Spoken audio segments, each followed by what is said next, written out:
Hello everybody, my name is Welland Joyce, and I make Dungeon Synth. I started making Dungeon Synth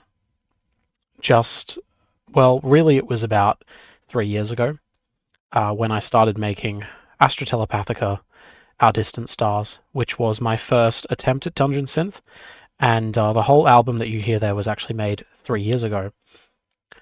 I then went on to make I took a big break from Dungeon Synth, and I've been making dubstep and other things since then, but have recently made a return to the world of ambient and Dungeon Synth to do my Magic Willow project. So Willow was really the beginning, and then I started reading the Belgariad and got really into that, and so started making Belgariad themed Dungeon Synth and Fantasy Synth. And now recently I have gotten into making some kind of medieval comfy synth, and I also have some Harry Potter synth coming, and possibly some black metal inspired winter synth coming also. I am very prolific. I make a lot of music. I can make an album in a week, and I tend to save these albums up and not release them very quickly, but I have been working on these albums for a year now, and I decided it was probably time to start releasing some, which is why you've seen this veritable deluge of music that has been released. So today, I thought I would show you my process of how I create Dungeon Synth. This is kind of a how-to, kind of a tutorial, but really it's more so looking at how I make music and how I like to make music, and the way that you make music, especially something as aesthetically individual as Dungeon Synth, will really come down to your tastes. So, this is FL Studio. I apologize that it's cropped quite tight. This is so that I can show you my Chrome here, and it keeps my tabs private and some of my other accounts private. So I just do it for that reason. It does mean some of the buttons that I'm pressing you won't be able to see, but if you're familiar with FL Studio or any DAW that you're going to be using, then it should be pretty easy. This is mostly a compositional video, and kind of the VSTs that I use. It's not really about how to use a DAW. I'm going to be assuming that you know what a digital audio workstation is, you have one in mind, and you kind of know how to use it. I, for one, have a degree in audio and music production, and I have years of practice and experience, so I'm very quick with a DAW, and I'm very quick with music production. So try follow if you can. I'm sorry if you can't. I thought today, just for the sake of the process, considering I'm almost finished my Belgariad project, and I will be moving on to the Malorian project soon. I've finished up to Castle of Wizardry and have the next album, which is Enchanter's Endgame, has only a few tracks left to finish that one off. So I am a few albums ahead of what has been released, and after that will come hopefully the Malorian project, depending on if that series really speaks to me. And I also want to check out the Earthsea series, because I'm a big fan of Fogweaver, and so I wanted to see if that speaks to me from an inspirational perspective. And I will also be checking out Neverending Story, because I thought that was a really good idea for a synth project that was put in the comments. So feel free to leave comments and feedback, and also ideas. I always love new ideas and things that inspire you. So whatever inspires you, I'd love to hear about that. And also, if you have Dungeon Synth projects, feel free to leave them in the comments. I know a lot of it's actually not easy. It's not very easy to promote Dungeon Synth. It's not a huge community. It is a small community, and if people like my music, they'll probably like other Dungeon Synth as well. So feel free to leave your projects in the comments. So that said, let's move on to actually where I begin with a project, because where I begin with a project is not with the making of the music. I know for some people they might start with a synthesizer, they might start with a DAW, and they'll make the music first, and then they'll make aesthetics to fit it. That's not the way I work. I'm a very aesthetic thinker. I think visually, and I think in terms of place. So I'm here now on my my wizard synth board, my Harry Potter synth board, And this is my aesthetic inspirations for my Harry Potter synth project that should be releasing its first album relatively soon. So I'm going to go through here and pick out a kind of image that I like. Once I've picked an image that I like, I might take, it might even be a few images, and I'll probably take something out of this image that speaks to me. When it comes to assembling your aesthetic for your dungeon synth artist, I do really recommend using something like Pinterest, where you can create a mood board for the aesthetic of your piece. There's nothing worse than a musical project that is aesthetic based, like dungeon synth or ambient, that doesn't feel cohesive and doesn't feel like it fits in one world. The best dungeon synth projects are those that have, this is my opinion, obviously, this is not gospel, but my favorite dungeon synth projects are those that are dripping with atmosphere and have a very clear atmosphere, knowing what they're going for aesthetically, get that image across, get that place across, and it's very easy to follow. So with something like Wizards of Aldor, for example, it's really inspired by modern day fantasy synth. It's inspired by modern day video games like Skyrim and Dark Souls. It's really trying to envision what would a modern day video game soundtrack sound like set in the Belgariad world. Whereas if you listen to something like Peasant's Respite, it might sound a lot more like a point and click adventure game. Or if you listen to something like Magic Willow, it's very much ambient. It's almost verging on the not being dungeon synth anymore. But Magic Willow is very much like it's a forest synth project. It's trying to capture that feeling of the deep forest and in kind of a fairy tale 80s movie, 80s kind of fantasy animated synth music kind of vibe. So when it comes to Harry Potter synth, what I'm really going for here, and you can vary your approach when you're doing something like Harry Potter or any kind of fantasy world, you'll have some that will be video game inspired, and then you'll have your different eras. You'll have your 8-bit, you'll have your, 80s, 90s era dungeon crawler. You'll have your early 2000s kind of PlayStation 1, PSX stuff, maybe a PlayStation 2 vibe. Or you might even go as late as something like Jeremy Soul's Skyrim soundtrack or Oblivion soundtrack and be really inspired by that era. So it's really about what sonic aesthetic you're going for will also dictate the visual aesthetic. And what I'm going for my Harry Potter synth project is the vibe of these early... It's the vibe of these early Harry Potter games, the PS1 games, the early PC games, these kinds of... quite low-res textures. We're looking at kind of low-resolution screens. So that's obviously going to indicate that we're going for the style of instrument or synthesizer that's from that era. So for Harry Potter synth, for example, I'm going to be using a lot of sound fonts. I might use some Serum presets, or I might make some Serum presets for certain things, but I will try and stay away from synthesizers and be more focusing on sound fonts, because that's what was used in this era of video game. And so you'll see that throughout my different projects, depending on what a project is going for, will dictate the synth tone that I'm going for, and that's worth bearing in mind. So I think for this, now, it is worth saying I'm kind of inspired by comfy synth. I like these kind of comfy aesthetics. I like things that make me feel happy and calm. I'm not as into the kind of dark, distorted dungeon synth, although there is a place for that, and I am working on, like I said, a winter synth project that is very much that, but it's not usually what I tend to fall into. I tend to fall into the more kind of cozy style of stuff, more mysterious, more epic, but still kind of fantasy, calm, cozy kind of aesthetics.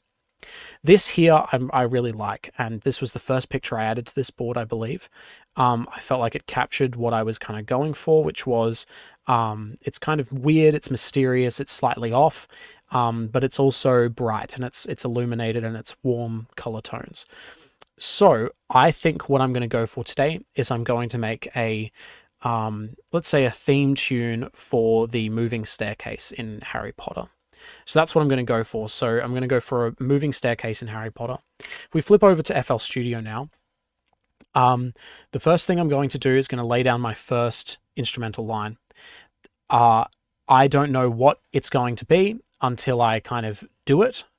All I know is that the kind of tone that I want. So if I'm thinking about the staircase, probably the first thing I'm going to want is I'm going to want a kind of low drone that symbolizes or evokes the deep height of the room, the breadth of the room, and the grandeur of the room. So that's the first thing I'm going to do, is lay down a kind of low drone. So these are some of the presets I have. Sorry, not presets, like VSTs. I'm going to go for Fruity Sound Font Player. It works. It's default in FL Studio, and it works. I'm working on a very old version of FL Studio because it's what I'm comfortable with. It's, you know, it is what it is. Now, I've got a few sound fonts downloaded here. I tend to favor the Final Fantasy VII sound font. Because it's got a very good variety. If I'm trying to look for a certain sound, I can usually find it in there. I do also like the Zelda sound fonts, and there's a really nice in Alcahest. There's a really nice saxophone sound that I like, and there's some other really nice sound fonts. But anyway, I'm looking for a low drone that symbolizes the kind of the depth of the room. So instead, I'm probably going to go for Serum, just because Serum I have quite a lot of like drone presets that I have downloaded that I like. The other thing is I really like using FL Studio because I don't really have the patience for things like music theory. I work very in a flow state, and I just kind of make things. So and I've been doing this for years. So whatever music theory I know has just kind of rubbed off by osmosis. But there is, you know, like you can use FL Studio's scale tool to write a scale in. So for some of my tracks, like the Towering Swamp Willows from Queen of Sorcery, that track uses a different key. And also you'll find that in the Harry Potter Synth project, I do use a lot of harmonic minor. In my Forgotten Phantasm project, which I haven't released anything from yet, that also uses a lot of harmonic minor. But for this, I'm going to use, I think, maybe Dorian, maybe harmonic minor. We'll just see how we go. I'm going to start on D, though, just to find a note.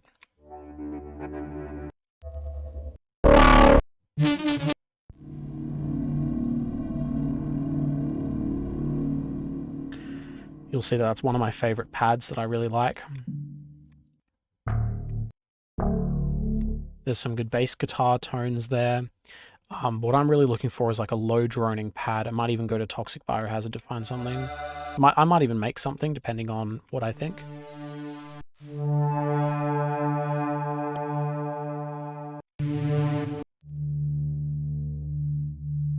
And so I come from EDM production where using things like presets is not really looked down upon. So I don't know how the Dungeon Synth community feels about using presets and stuff.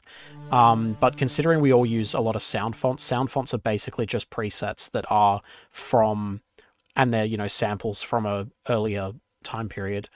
I like this Endless Travel one. It has a magnificence to it. It has a magic to it that I like. I'll start on D, and we'll just see where this takes us, but I'll probably end up switching to harmonic minor just to get a little bit more of a mysterious tone.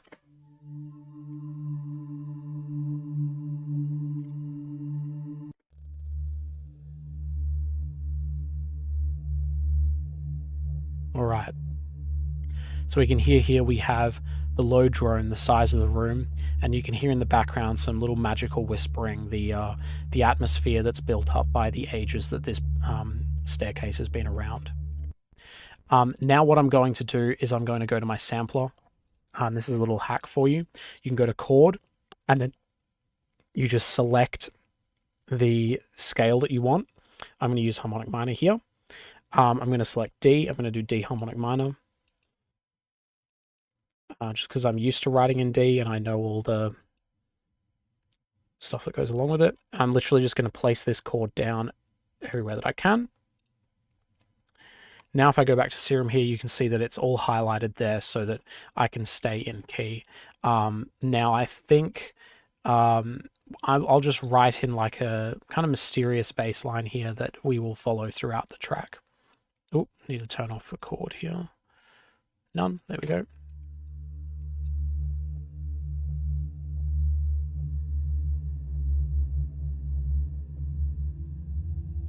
Maybe that's too little of a jump, so I'm going to move that down.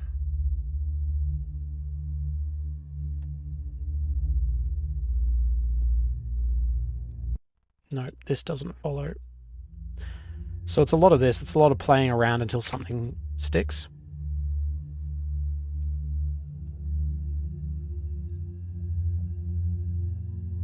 We'll probably want to save that. So the A here is the fifth of this scale. So this will always pull back to the D. So what we really want to do is save the A for probably the last chord, so that it pulls back to the D and we have a kind of nice resolution. You'll see that a lot of my chord progressions are very similar, and this is just because I like what I like. It's just kind of just how it goes.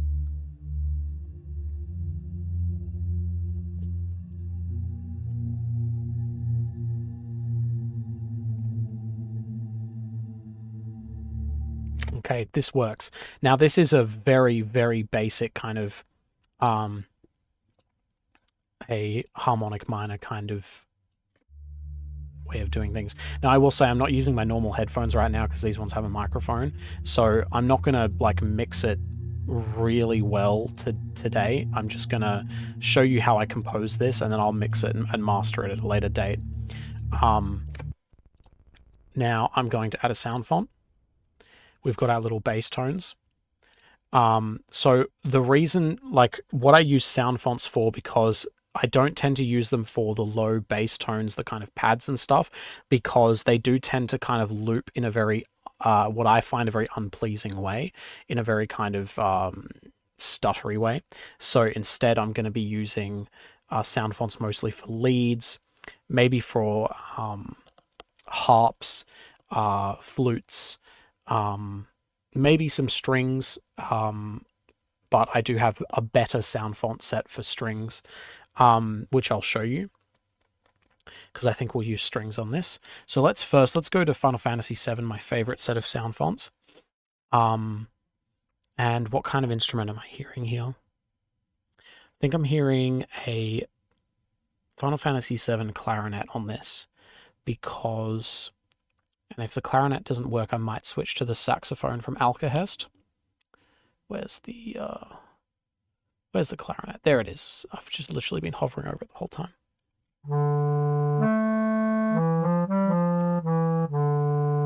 Great. So that does sound like it will work for now. Also, if you're looking for really good serum presets, Splice is good for presets, especially if you look up folk and lo-fi. You can tend to find some good like dungeon synthy sounding stuff there. So this is our clarinet. Sounds a bit like a flute. That's what I'm kind of going for. If we push it up into octaves that clarinets don't normally play, we can get a flute kind of sound. Although that might be a bit harsh for what we're going for. So instead, let's see, 3 is also too low. There we go. I think 5 is probably where it's at.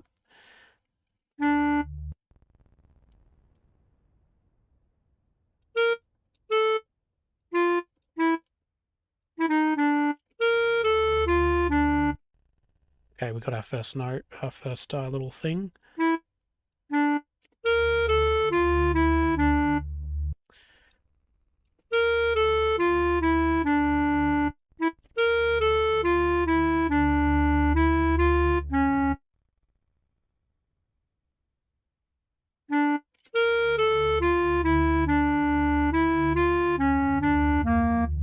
No, that's bad.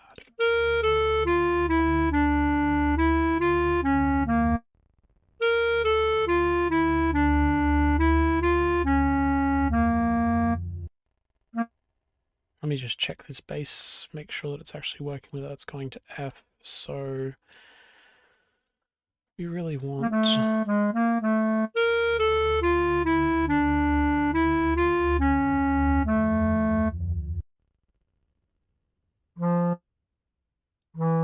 Maybe you want a little bit of that rub. Might want a little bit of that rub between the E and the F.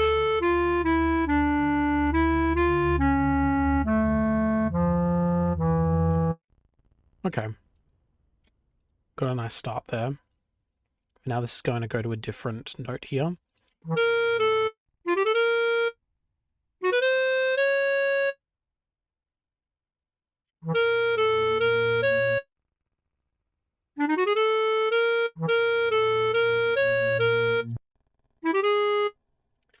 I don't like that either.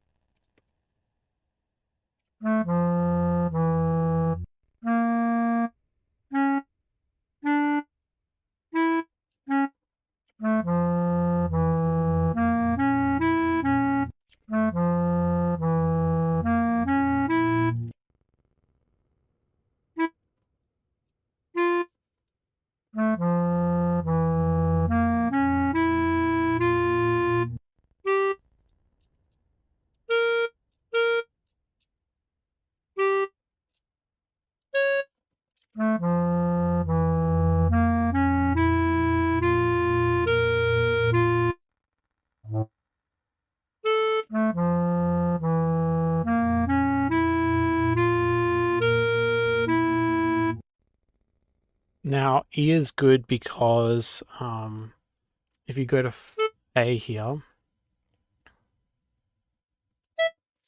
A is your bass note, then E is the fifth. So you can play E here over the A note, and it sounds weird here because we're going from a kind of A sharp tonality into an A tonality here with the E. So it sounds a little off.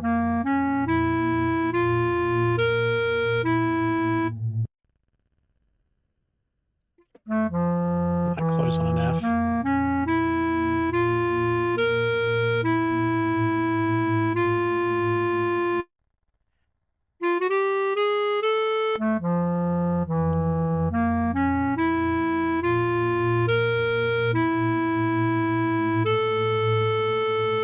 All right, so obviously we've got something really rough here. It's a really rough melody. It doesn't sound particularly good. But the thing is, this melody does not have to be the main melody. It's just an idea. Just some reverb here. Just using a default Fruity reverb plugin. Find some of these. I'm going to now find some of these tones that are a little harsh when the reverb's on.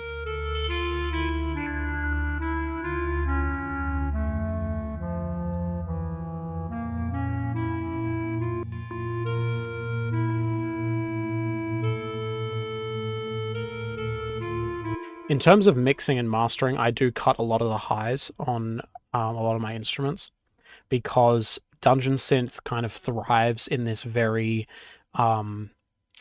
it's almost like an ambient space where the treble doesn't really matter as much. Now, well, actually, you should cut a lot of the treble because that helps create like a mysterious, deep atmosphere. Now, that's not saying that you should do that in every case, because I can think of many examples of Dungeon Synth where it doesn't do that. Fife is a really good example, although Fife does cut quite a bit of the highs, but on the whole, the highs are present.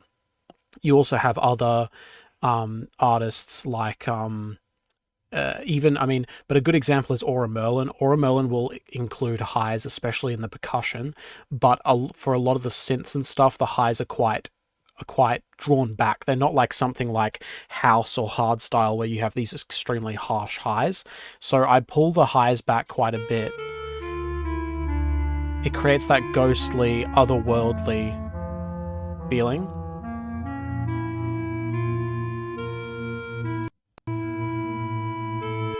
I'm really this melody though is not really working for me, so I might even slow it. That's nice. Okay, 120 might be it. So we then add and you know, there's still some really harsh frequencies here. I think that's it there. Oh, there's still some more. There it is. We don't want to cut all of the We don't want to cut all of the tones. We still want to make sure that it's audible and that it sounds like a clarinet. But the ones that are really annoying we want to fix. This needs to cut down here. The other thing I might do is make all of these short.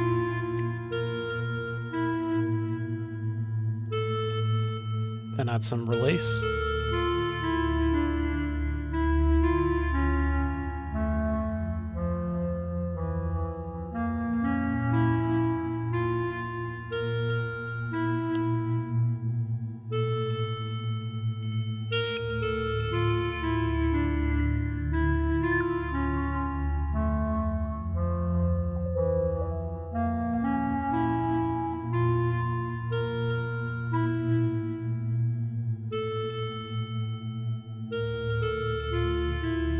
I think I found that one tone that was really annoying me now. And I've got a couple other annoying ones while I was there.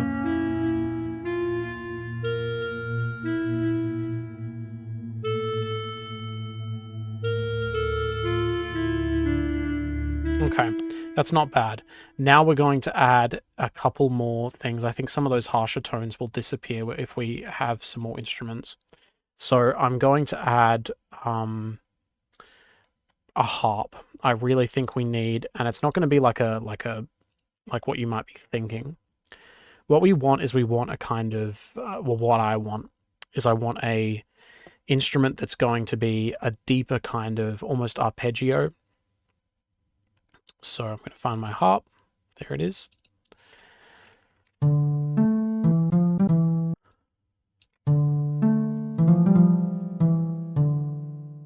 That'll work. Although I might try some other instruments.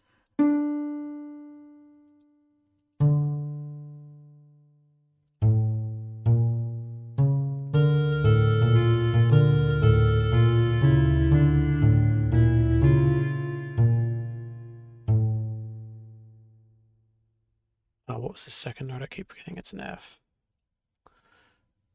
So we want to make sure we're hovering around F.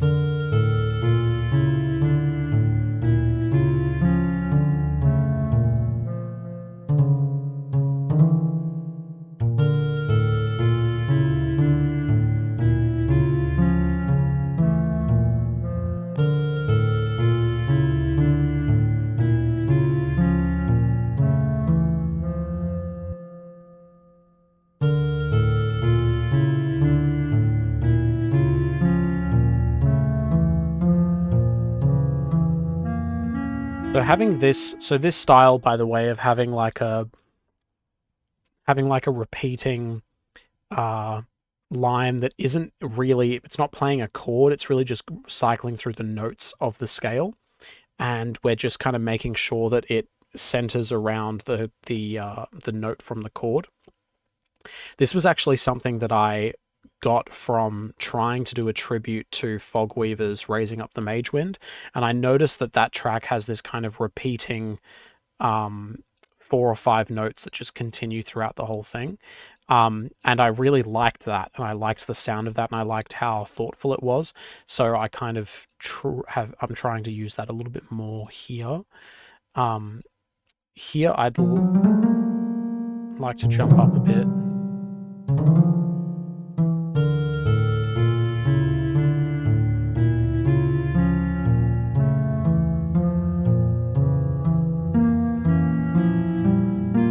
Yeah, this doesn't sound good, this chord here.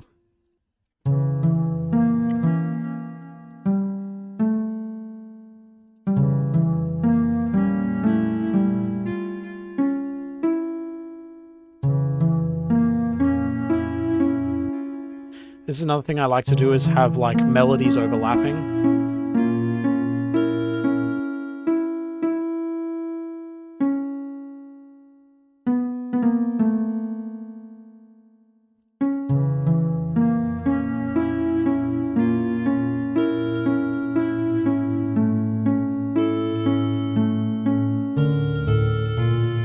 So we're making quite a dissonant track here. A lot of this stuff's rubbing. I like it. Mysterious.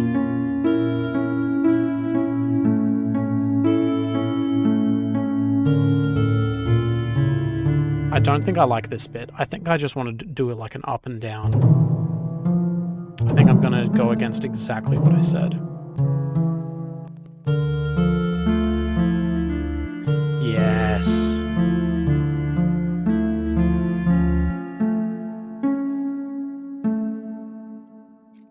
This is it. There we go.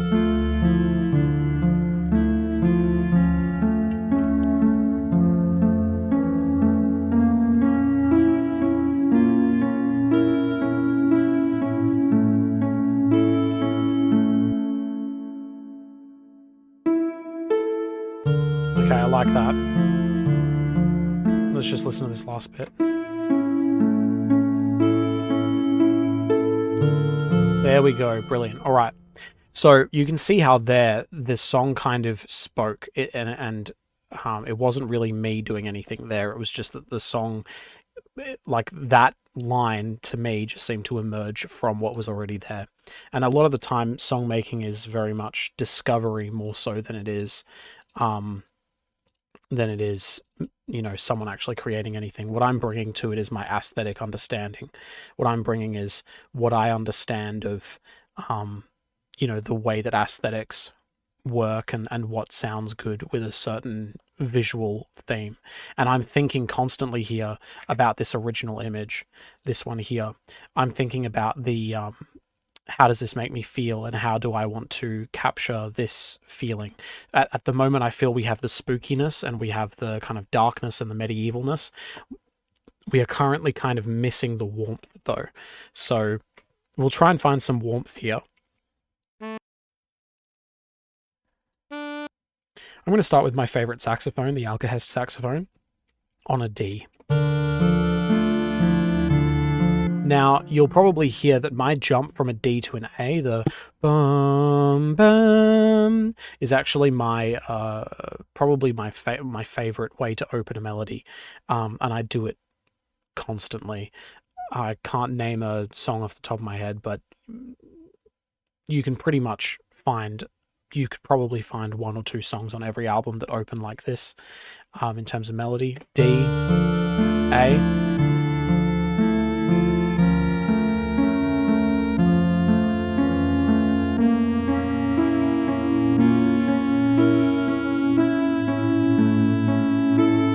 There we go. And that just emerges naturally out of the chords that we've got. And it's mysterious.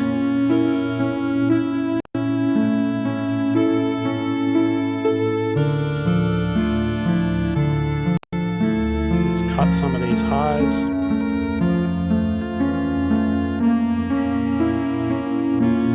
I like my high cuts to be quite brutal. So I like when I'm cutting like the high frequencies here, I like to cut quite a lot off, and I like to do it quite with quite a high fall off, I think the word is. It's been a long time since I was at uni, but yeah, so you want quite a serious fall off there, so that you cut out quite a lot of the highs, so that this reverb really carries that momentum forward. We might want a little bit more decay on that. Now, I think we need another melody on top of this one that's harmonizing with it. So I'm going to choose one of my other favorite ones, which is from the Prince of Persia. You can find these all online for free, by the way. I just kind of found them and use them. I like the Prince of Persia trumpet. It's my favorite trumpet. So I'm actually going to copy this Alcehest one into the Prince of Persia one, and I'm going to harmonize them.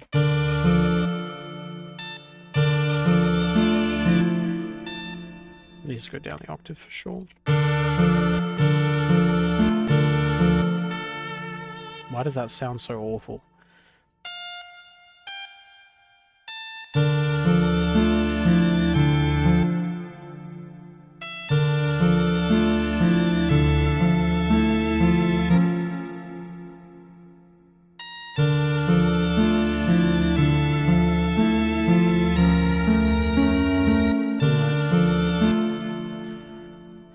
I don't think the sound is working at all. I think we need my next favorite trumpet sound, which is the synth brass organic tone.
So you can see what we're doing is we're kind of painting with a palette, and we're building up our colors here. So you'll see when a painter paints, they'll start with blotches of color, and these colors will be formless at first, but as the colors kind of fill in, suddenly you'll get a picture emerge. And here what we're doing is we're building out what the final picture is going to look like. This is how I kind of think. We're going to be building out what the final picture is going to look like. And then when we arrange, we'll slowly reveal those colors and those images throughout the course of the song.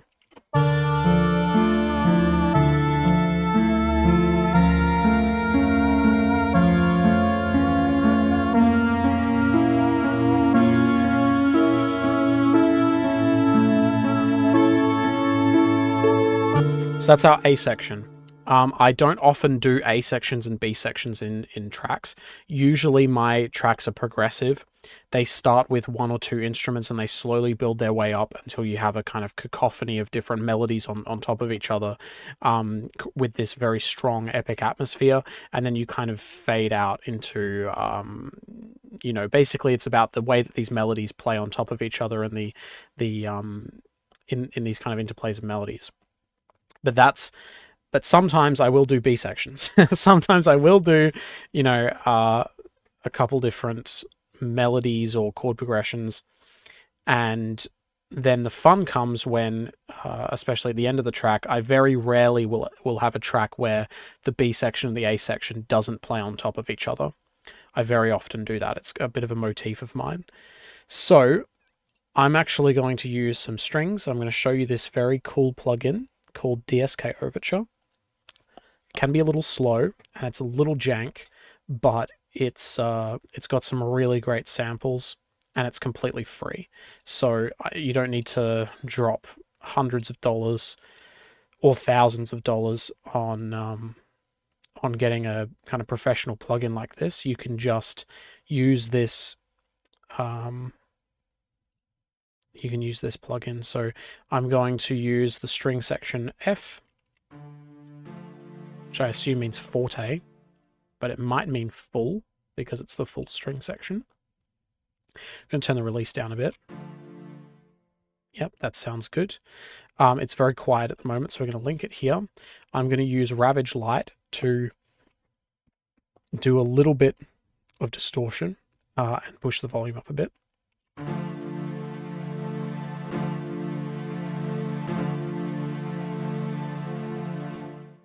It's a little bit of a better volume. And now in pattern 2, I actually want to copy over from pattern 1 this sampler thing because I want them to be in the same key. We need a new pattern. Paste that here. And now for the DSK Overture, now I want to bring some warmth to this staircase.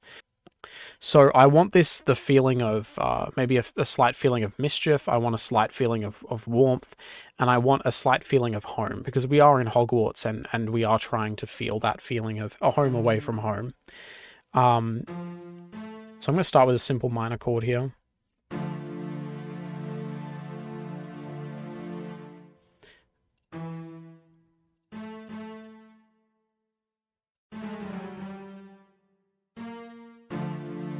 We'll see how this sounds. Maybe a bit too cold there. This will be very dissonant, but... Oh, no, that's not too bad, actually.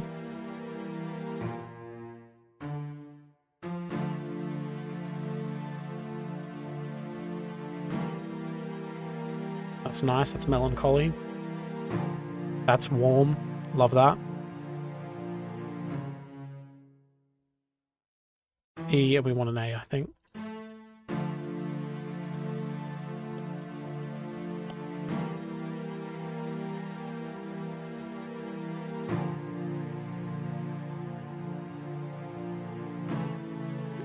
That's beautiful. I love that. Now I'm just going to add some notes on top, just to try and make a melody here.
Love that.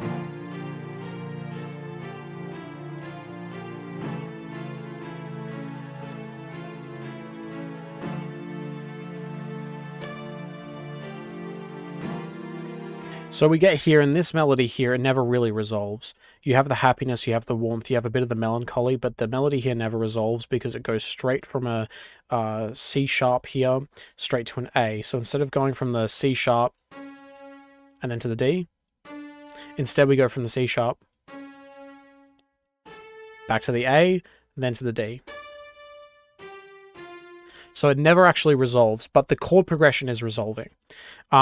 So you get this cool kind of melancholy feeling.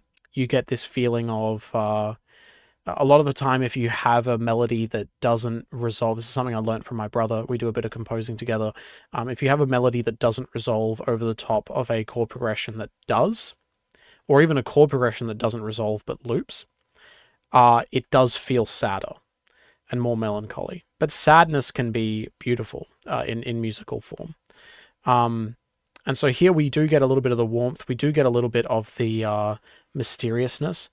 And I'm interested to know where that melancholy is coming from in the aesthetic.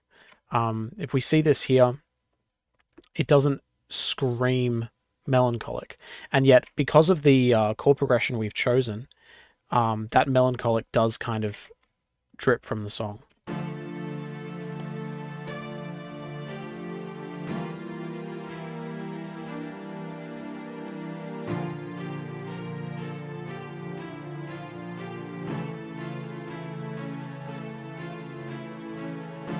And that's where you start to have stories being told, where you don't just have a location now, we have a story being told. Why is that person sad? What's actually happening here? So let's let's cut this and let's add it to another instrument. Maybe let's go for like a glockenspiel or some kind of where's Final Fantasy 7, and we want maybe a Celesta or something like that. It's a bit out of tune. Let's try. That's nicer.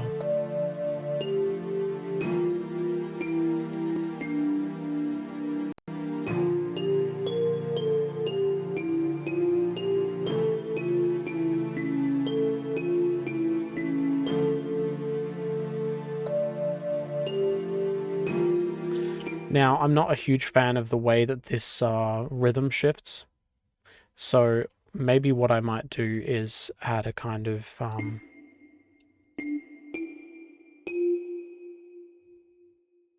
I might let's see, what can I do here?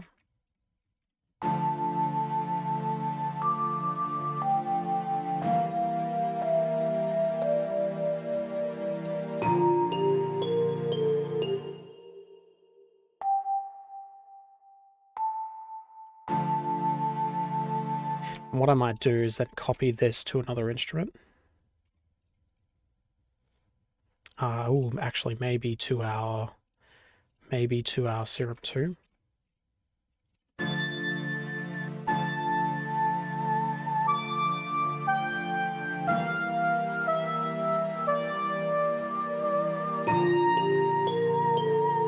Because this sounds incomplete. So now I'm just going to do this.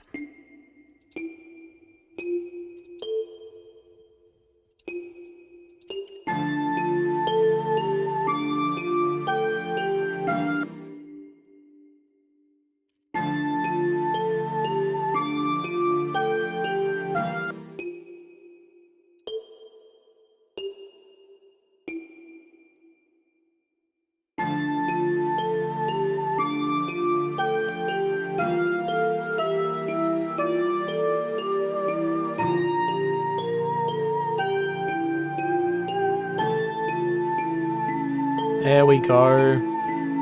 Now, this is actually an interesting case where oftentimes Dungeon Synth, you'll have a resolution in the last kind of 2 bars or last bar where you might have a melody that goes, you know, it might go, dum, dum, dum, dum, dum, dum, dum, dum, dum. Now that's a resolution to D before the end of the melody, and then you'd start again. Boom, bing, so and so on. So you might have in Dungeon Synth, you have this kind of resolution, and I've kind of done a similar thing here. But you might say, but Wellen, there's no D in these last 2 bars. No, there isn't. You're absolutely right. But you can see here that we have repeated cadence. Boom, boom, boom, boom, boom, boom, boom, boom. Right? And it's repeated. It's repeated twice, and that's important. And then this next time, it's repeated twice again. And then you can see here in our third kind of set of melodies, it doesn't repeat twice. It has 2 separate melodies. We have boom, boom, boom, boom, boom, boom, boom, boom, boom, something like that. And then we kind of resolve the rhythmic idea, and then we go back to just repeating it twice. So, and that might not seem important, but in a listener's mind, they will hear repetition is very important, and how you play off. This is something I learned from making EDM for so many years. Repetition is important, and the way that you pay off that repetition is doubly important. So if you have here the okay, it's going to repeat. Listener goes, okay, every 2 bars, we get a new idea. Ooh, that's interesting. Okay. Wow, okay, so there you go. So you see that for the listener, at first they're going, this is this first motif here, they hear, oh, okay, it's a simple kind of arpeggio.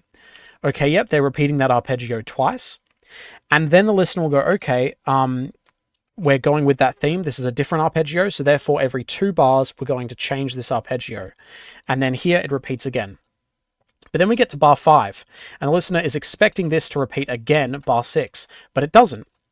It changes, and the listener goes, okay, that's interesting. I'll note that there seems to be a bit of tension here, and then the tension is resolved when we go back to this. And this is not simply a kind of, because there are many types of resolutions, and you have kind of melodic and harmonic resolutions, which is kind of what I was talking about earlier about going from an A to a D. But then you have these kind of thematic resolutions, where in the listener's mind it almost sounds like this just sounds like the end of the pattern, because it repeats twice again after. You can almost see it like a rising tension, and then this here is the head of the tension, and this is the falling tension, or the denouement, or whatever you want to call it. So this is just simply how this is like how music works. It's about telling the story, and there's also rhythmic motifs, which I might get into in this video. I might get into in a later video, but there are also rhythmic motifs. Rhythmic resolutions. And what I mean by that is you can have like a, I'll get into it in another video, but I'll explain rhythmic resolutions later. But anyway, so we have this pattern, and this pattern is sounding pretty good so far. I'm sorry if I ramble a bit. I get very excited about these things.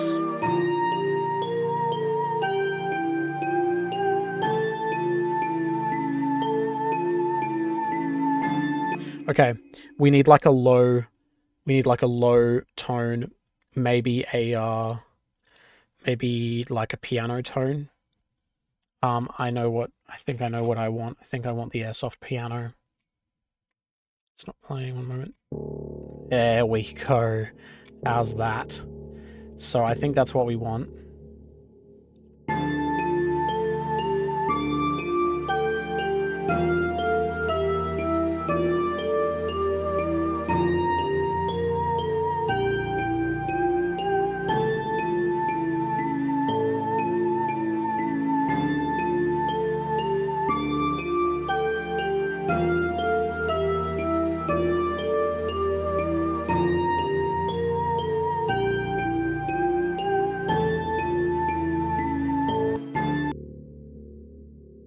It's a bit quiet, so I'll turn up a bit.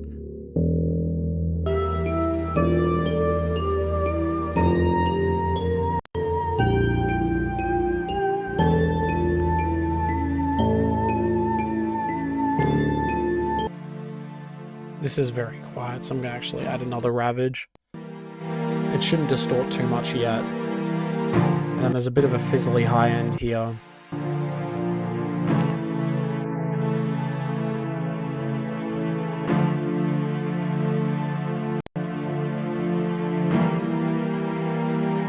Now, what you want, part of mixing is you want the instruments to sit in certain pockets. And what I mean by that is these strings, we really don't want them going above 5K.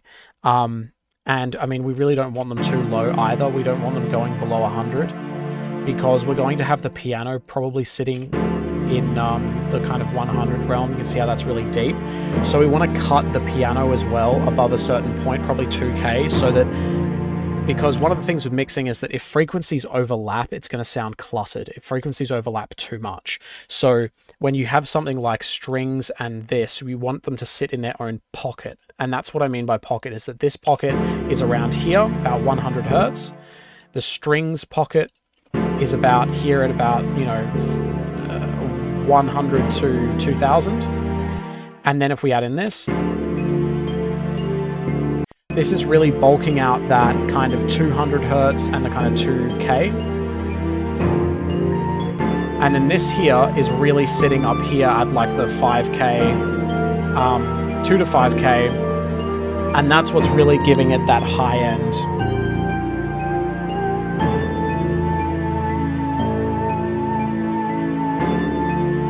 And so part of what makes that work is that all of the instruments sit in their own place on the frequency spectrum, and if one instrument's drowning out another, we try and EQ so that that's not happening.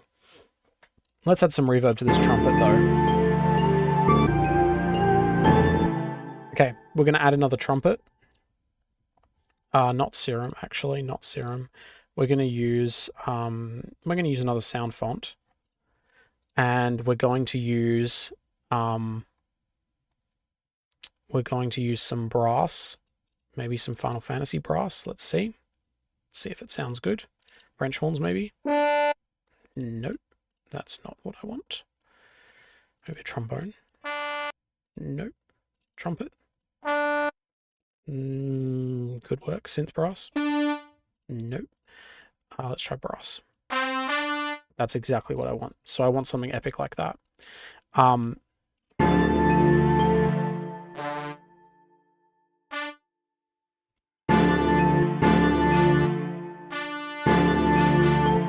we want a triplet here.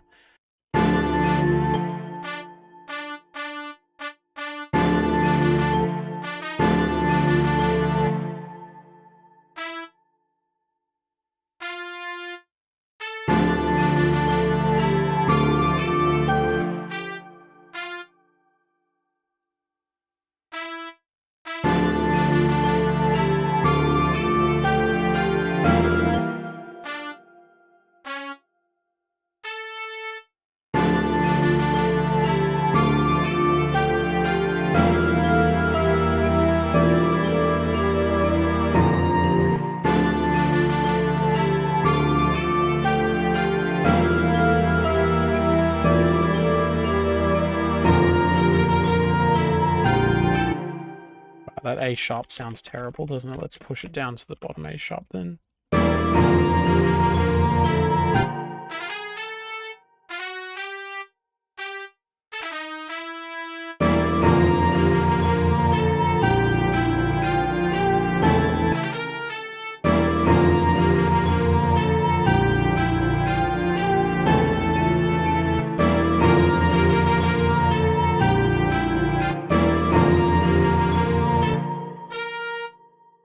Why does it sound so bad when it's up that high?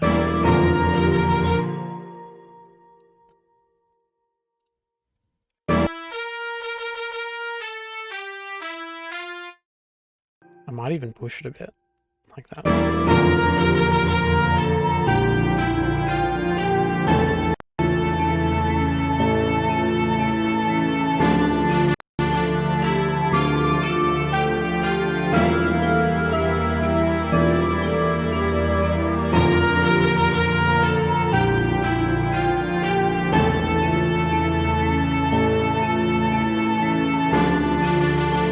Okay, so now we have our A section and our B section. I'm happy with both of those.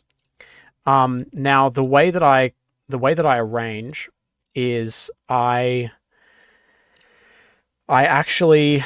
put the two patterns out like this, and then I split them into their constituent components, split by channel like this. And you can see there is a method to my madness, and that composing all of the instruments on top of each other like that helps to keep them all cohesive, so that we have our A section, our B section like this. Now we're going to see which ones work together in a moment, but let's first figure out what we want for our intro. So I think we probably start with this one, but let's have a listen. No, we need to start with the drone, don't we? Definitely. Definitely need to start with the drone.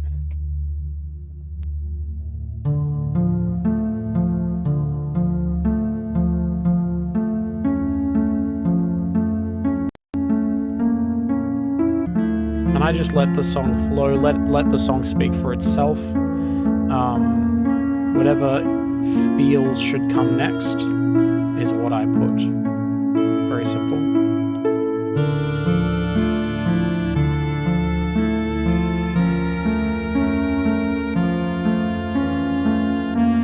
And the story starts to emerge from the music.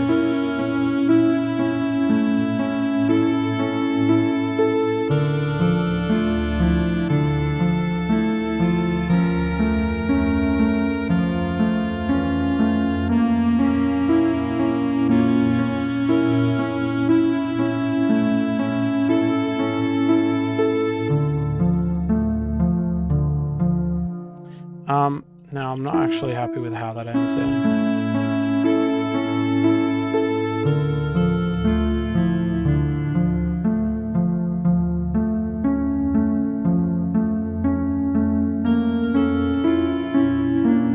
No, that doesn't work. But I do like that, having that little bit there, and then maybe if I cut it in the middle there like that.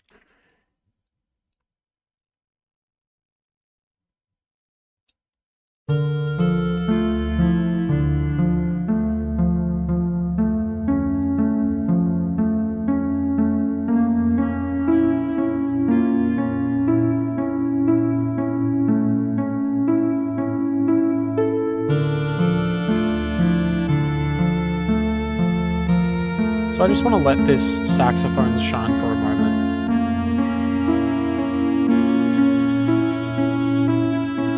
And then we hit with the...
This is one of those things that this horn here is one of those things that you only want to come in at the very last moment, and for maybe 2 repetitions.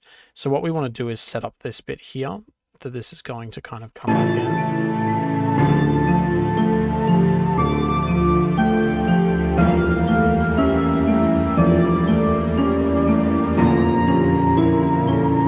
Maybe that doesn't work actually, let's try this one.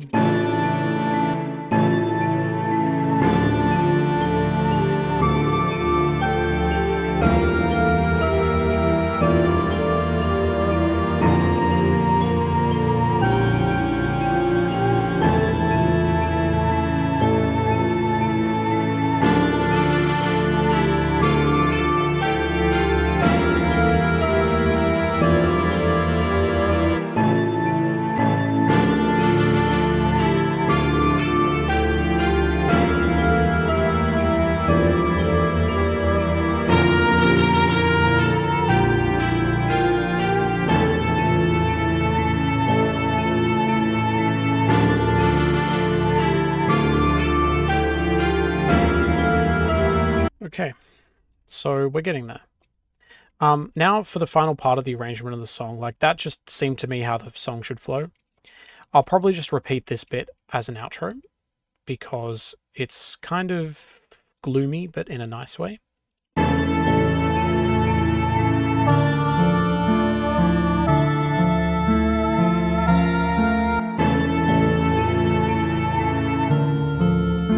we go.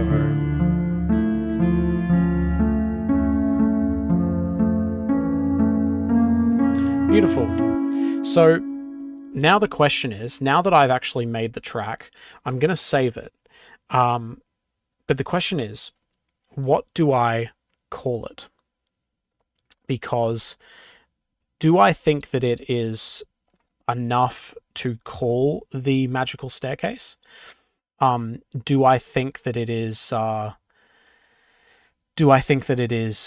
close enough to that aesthetic vision that I had? Or maybe is there something that it fits a little better? One song that I made recently, I called Cloaks and Hats, as you can see here. But I felt that it actually felt much more like a Dobby theme, like a Dobby's theme. So I ended up changing the name to Dobby's theme. So what we have here is we have the aesthetic has created the song, and now the aesthetic will emerge from the song. So I feel here we have possibly a Myrtles theme, like a Moaning Myrtles theme. We have possibly a Professor Lupin theme. We have possibly a Magical Staircase theme, or possibly something a little more melancholic. So I was thinking maybe a Myrtles theme, maybe one of the ghosts. We can go with maybe Myrtles theme, or maybe we can go with Lupin's theme, because Lupin is kind of a melancholic character. He's kind of mysterious. Is there anything in the track that specifically reminds of Lupin? For someone like Lupin, I'd probably want a little bit more of a sweeping, epic kind of climax to the melancholy. We don't really have that here. Maybe Myrtle is the perfect person. We do have a little bit of that. We do have a little bit of that melancholic and that sadness. We don't have as much of the mischief though, and Myrtle is very mischievous. So this is definitely something I'm going to think on. Maybe this is an Azkaban theme, or maybe this is a sad location for our characters. So I will think about that for a moment, and I'll get back to you. Okay, so thinking about it a little more, I found this image here, and this is Hagrid's Hut Harry Potter Fan Art 17 by Vladislav Pantic. And this image, I think, kind of captures the vibe of the song. So I think I'll name it.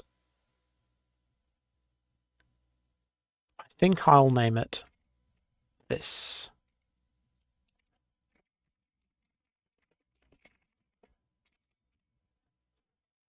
Reflections of an Orphan. This is the song about Harry's plight of being an orphan. And maybe I'll be able to bring back some of these themes when I inevitably make my Mirror of Erised track. Anyway, I'm going to save that now. Save that FLP. I probably should have saved earlier on, but it is what it is. I have lost a lot of songs over the years from not saving early enough, so make sure you save often and regularly. And I hope that gives you a window into how I kind of go about creating and arranging a track. I hopefully will cut out a lot of the filler here, because it was a long-ish process. It's been a couple hours, but you can see how if I do one of these a day, I can end up with, or one or two of these a day, I can make an album in a week, because it doesn't take a long time to make a single track. And surely there's some tightening up and things that I can do on this track to make it a little bit more cohesive and a little bit more atmospheric. But overall, the value that you get out of a track like this is not necessarily the 2 hours that it took to make it. It's more the kind of 7 or 8 years of making a song every day, which is basically what I've done for the last 7 or 8 years. I've made at least a song a week, and often a song a day for multiple weeks in a row. And that's how I've gotten this quick at this, and that's how I've gotten this practiced, and I just know my way around the door, and I know my way around instruments, and I know what I think sounds good. But yeah, I hope this helps a little bit, helps someone. Hopefully there's some advice that you take from this, and I hope it helps you, gives you some inspiration, gives you some ideas, and maybe gives you a little bit of advice of how to better mix, better master, better compose a track like this. Anyway, maybe I'll do another one of these again. Let me know if you would want to see me do another one. Magic Willow 3 is finished now. I'm just waiting on getting some album art made for that one. I'm finally not going to be using AI art. I really don't want to be using AI art. It's just for financial reasons. I can't afford an artist at the moment. But hopefully things will pick up soon, and I'll be able to I'll be able to hire an artist for the third Magic Willow project, and possibly I'm going to. My wife doesn't have a lot of time at the moment, but hopefully soon she'll have a bit more time and she'll be able to do a piece of art for the first Harry Potter album.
yeah, anyway, I hope you enjoyed and have a lovely rest of your day or evening wherever you are. And yeah, keep making Dungeon Synth because we all love it.